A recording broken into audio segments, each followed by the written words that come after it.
برای بخش وسیعی از جامعه این پولی که ما گذاشتیم بیش از اون افزایش هزینه است، حتما اضافه میارن. سرمایه گذاری کن، بذارید تو همون بانک بمونه، هم سودشو بگیرید بمونه برنده. اگر پدر مادرها صلاح دیدن و شرایط خانواده اجازه داد، بخشی از اون سهم بچه ها رو براشون نگه دارن، حساب پس انداز باز کنن برای آیندهشون. فرض کنید ماهی 20 تومن بریزن تو حساب یه بچه‌شون، 15 سال دیگه یه رقمی است، 50 میلیون 70 میلیون 100 میلیون تو حساب بچه است. اون چیز کمی نیست، چیز خوبی است.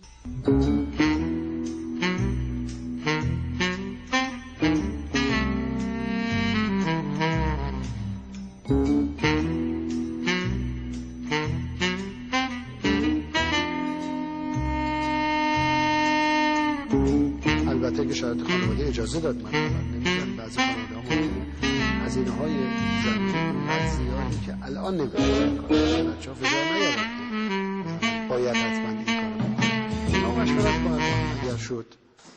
و جمله آخرم این که مردم عزیز عنایت داشته باشن، ما به گونه‌ای محاسبه کردیم، محاسبات گوناگون و دقیق، ما به گونه‌ای محاسبه کردیم، محاسبات گوناگون و دقیق، محاسبات گوناگون و دقیق، ما به گونه‌ای محاسبه کردیم، محاسبات گوناگون و دقیق.